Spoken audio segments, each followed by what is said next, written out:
আবু সাইদ বাংলাদেশে উনি পুলিশের গুলির সামনে বুক পেতে দিয়েছে, এই ধরনের নজির পৃথিবীতে শুধু বাংলাদেশে না পৃথিবী জুড়েই খুব কম আছে। তার বুকে যখন দেখবেন সেই ফুটেজটা প্রত্যেকটা টিভি চ্যানেলে আছে, লাইভ শো চলছিল, তার গায়ে যখন প্রথম গুলিটা করা হয় সে কিন্তু ওই জায়গা থেকে পলায়ন করে নাই, সে বুকটাকে উন্মুক্ত করে দিয়ে সাহসের প্রতিচ্ছবি হিসেবে সে দাঁড়িয়ে গেছে।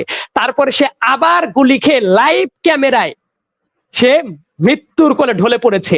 এই জাতীয় নৃশংসতা যে দেশে চলছে, আজকে আমি যখন কথা বলছি আমার বিশ্ববিদ্যালয়গুলোর 6টা ছোট যারা জুনিয়র যারা আছে 6টা তাজা প্রাণ ঝরে গেছে, অতীত চলে গেছে। দেশটাকে গড়ার জন্য আমি আপনাদের কাছে কর জোর অনুরোধ করছি, আমাদের তরুণদেরকে একটা সেই বাংলাদেশ দেন যে বাংলাদেশ পাওয়ার জন্য আমাদের পূর্বপুরুষেরা মুক্তিযুদ্ধে ঝাঁপিয়ে পড়েছে। আর ছাত্রলীগ নিয়ে যে কথাটা বলছেন এটা তো ওয়েল ডকুমেন্টেড। তারা যেভাবে নিপীড়ন চালিয়েছে, তারা কি আইন শৃঙ্খলা বাহিনী?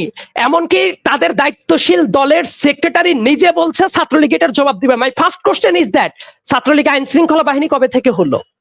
ছাত্রলীগ কি স্টেট কোনো এজেন্সি যে তাদের এটা দেখতে পারে? সেম ঘটনা প্রত্যেকটা ছাত্র দলে, মানে প্রত্যেকটা ছাত্র যে উইং থাকে যে কোনো দলের, তারা তো এটা করতে পারে না। সালাউদ্দিন ভাই, আমরা শুধু তর্কের খাতিরেই কেন ডিফেন্ড করতে যাব? এবং একজন প্রবাসী আমার ভাই আমাকে প্রশ্ন করেছিলেন যে অন্য ব্যাপার নিয়ে কি কথা বলেন না। সালাউদ্দিন ভাই, এত প্রশংসা এত কিছু, আমি আসলে বাংলাদেশের কোনো দলীয় কোনো আইডিওলজি ধারণ করি না। বাংলাদেশের ক্ষমতায় এ দল বি দল সি দল যে কোনো দল থাকতে পারে, কিন্তু একটা দেশের ভোটাধিকার নাই কত বছর। এই যে আমি ভার্সিটির অনার্স মাস্টার শেষ করে ফেলেছি, আমি আমার লাইফে ভোট দিতে পারি নাই, এই দুঃখ কাকে বলবো?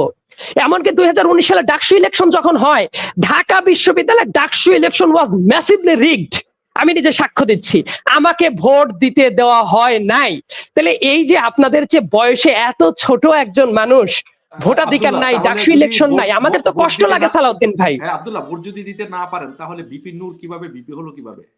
আচ্ছা, সেই ব্যাপারটা, ভিপি নূর একজন ভিপি হয়েছে, যদি ভোট ঠিক মতো দিতে পারতো এমনও তো হতে পারতো ছাত্রলীগ তো 2টা পদ বাদে অন্য সবাই ছাত্রলীগ জিতে গেছে, সেটা তো নাও হতে পারতো। ছাত্রলীগকে কাদিম বিনি মরিয়া প্রমাণ করিল সে মরে না। এখন যদি না না সালাউদ্দিন ভাই, সালাউদ্দিন ভাই, ছাত্রলীগকে হেরে প্রমাণ করার দরকার নাই। ছাত্রলীগ যদি শুধুমাত্র ফেয়ার ভোটে বিশ্বাসী হইতো তাতেই আমরা বিশ্বাস করতাম যে ছাত্রলীগ মরিয়া না, বরং ছাত্রলীগ ন্যায্যতার কথা বলিয়া তারা প্রমাণ করতে চায় যে তারা ন্যায্যতার সাথেই আছে, কিন্তু সেটা তো হয় না সালাউদ্দিন ভাই। আপনি এটা বলেন তো, কালকে যে ঢাকা বিশ্ববিদ্যালয়ের বাইরে থেকে ছাত্রলীগ ডাক দিয়ে নিয়ে এসে এইভাবে ঢাকা বিশ্ববিদ্যালয়ের নারী শিক্ষার্থীদের একদম পাকিস্তানি কুলাঙ্গারদের স্টাইলে তাদের পর নিপীড়ন চালানো হলো, এটার জবাব কি দিবেন? না, কোন নিপীড়নের পক্ষে আমি জবাব দেব না। এক্স্যাক্টলি, এই যে দেখেন, তার মানে কিন্তু আমরা কিন্তু সেম লাইনে কথা বলছি এখন। আমি কোন নিপীড়নের আমার ঢাকা বিশ্ববিদ্যালয়ের কোন বোন আহত হোক, কোন ভাই আহত হোক, সেটা তো হচ্ছে, বাংলাদেশের কোন ছাত্র সমাজের কেউ আহত হোক, সেটা আমি চাই না। আপনি আমাকে মারার সেটা আমরা চাই না। আপনি আমাকে মারার হুমকি দিলেন। আচ্ছা, সেই জায়গা থেকে আমরা মনে হয় মামুন ভাই, আমরা সবাই একটু ঠান্ডা হই, আমরা আবার আলোচনার ভেতরে চলে আসি প্লিজ। আমার মনে হয় যে সেই জায়গায় আমাদের আলোচনা করার জায়গা আছে। সো একই সাথে আমাদের এই যে প্রবাসী ভাইরা যারা আছেন তাদের যে কষ্টের কথাটা তুলে বললেন, শুনে আমার খুবই কষ্ট হয়েছে। ইনফ্যাক্ট আজকে যে ছেলেটা আবু সাইদ বেগম রোকেয়া ইউনিভার্সিটির ইংলিশ ডিপার্টমেন্টের 12 ব্যাচ, এবং আপনারা সংখ্যা নিয়ে যদিও দ্বিধাদ্বন্দ্বে আছেন, আমি নাই, সন্ধ্যা 7:45 পর্যন্ত এই বাংলাদেশের 6টা তাজা প্রাণ আজকে ঝরে গেছে। আবু সাইদ বাংলাদেশে উনি পুলিশের গুলির সামনে বুক পেতে দিয়েছে, এই ধরনের নজির পৃথিবীতে শুধু বাংলাদেশে না পৃথিবী জুড়েই খুব কম আছে। তার বুকে যখন দেখবেন সেই ফুটেজটা প্রত্যেকটা টিভি চ্যানেলে আছে, লাইভ শো চলছিল, তার গায়ে যখন প্রথম গুলিটা করা হয় সে কিন্তু ওই জায়গা থেকে পলায়ন করে নাই, সে বুকটাকে উন্মুক্ত করে দিয়ে সাহসের প্রতিচ্ছবি হিসেবে সে দাঁড়িয়ে গেছে। তারপরে সে আবার গুলি খেয়ে লাইভ ক্যামেরায় সে মৃত্যুর কোলে ঢলে পড়েছে। এই জাতীয় নৃশংসতা যে দেশে চলছে, আজকে আমি যখন কথা বলছি আমার বিশ্ববিদ্যালয়গুলোর 6টা ছোট যারা জুনিয়র যারা আছে 6টা তাজা প্রাণ ঝরে গেছে, এটা শুনতে খুবই কষ্ট লাগে আমাদের। আর বাংলাদেশের ইতিহাসের কথা যদি বলেন, বাংলাদেশটা স্বাধীন হয়েছিল কেন? ডেফিনেটলি বৈষম্যের বিরুদ্ধে, এবং ডেফিনেটলি আরেকটা কারণ ছিল, বাংলাদেশ স্বাধীন হওয়ার জন্য এই জায়গায় ফখরুল চৌধুরী মিলন ভাই আছেন, খুবই বিজ্ঞ একজন মানুষ, 1970 সালের ইলেকশনের পরে সেই রেজাল্ট যদি মেনে নেওয়া হইতো তাহলে কি আমাদের মুক্তিযুদ্ধে এমিনেন্ট ঘটনা হতো?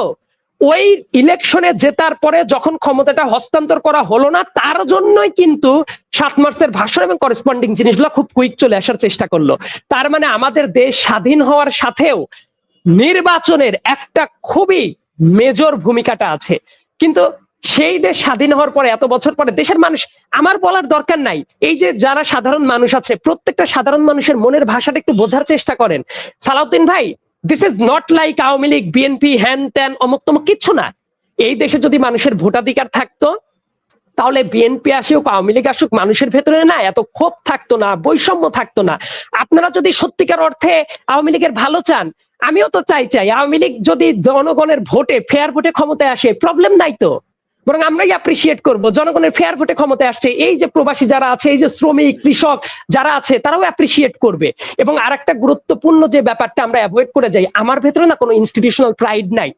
আমার টেকনাফ থেকে তেতুলিয়া, আমার চাঁপাইনবাবগঞ্জ থেকে বান্দরবান, আমার যে কোনো রুট লেভেলের ডায়ালেক্টের প্রতি আমার রেসপেক্ট আছে। একজন চাটগাইয়া, সে যদি শুদ্ধ ভাষায় কথা না বলে আমার কিচ্ছু যায় আসে না, সেটাকে সে ওন করে। একজন সিলেটি, সে তার নিজের ভাষাকে যদি ওন করে, আমার ভালো লাগে। ঢাকা বিশ্ববিদ্যালয়ে পড়ে আমি নিজে কিন্তু ঢাকা বিশ্ববিদ্যালয়ের 2016-17 সেশনে ঘ ইউনিটে প্রথম হওয়া স্টুডেন্ট ছিলাম আমি অ্যাডমিশন টেস্টে। স্টিল ঢাকা বিশ্ববিদ্যালয় নিয়ে আমার আলাদা কোনো প্রাইড কাজ করে না। আমার কাছে মনে হয় একটা ন্যায্য কেউ কথা, সে যদি একটা কলেজ থেকেও এসে বলে, একজন শ্রমিক যদি আমাকে বলে, একজন প্রবাসী যদি বলে, সেই কথাটাকে আমি মেনে নিতে বাধ্য। বিকজ এই যে সংবিধান, আমি একজন আইনের ছাত্র, এই সংবিধান বলে দিয়েছে দেশের মালিক কে? জনগণ। আমি সেই জনগণের কথাটাকে বিশ্বাস করি।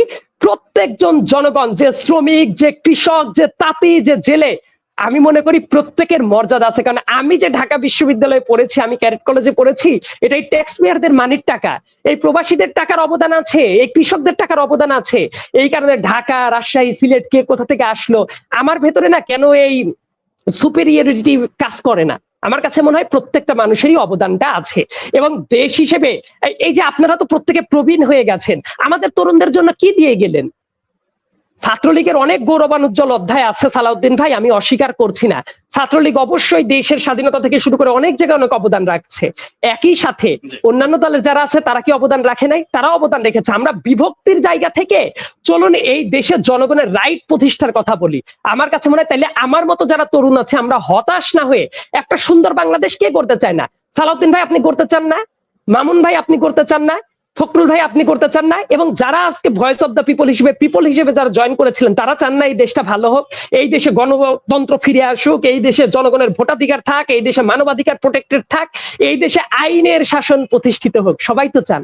তাহলে বেসিক জায়গা যেটা, যাদের ভেতরে যেটা দোষ আছে, শুধুমাত্র আমরা একটা দলের সমর্থক, কেউ ছাত্রলীগ আগে ছিলেন বা কেউ ছাত্রদল আগে ছিলেন, এই গোড়ামিটার বাইরে এসে না ন্যায্যতার একটা কথা আছে, সেটাকে চলুন আমরা স্বীকার করে নেই, জনগণের কথা বলি। এই তো আমি অনেক ছোট মানুষ, ছোট মুখে বোধহয় অনেক বড় কথা বলে ফেললাম, কিন্তু এটাই মানুষের ভাষা।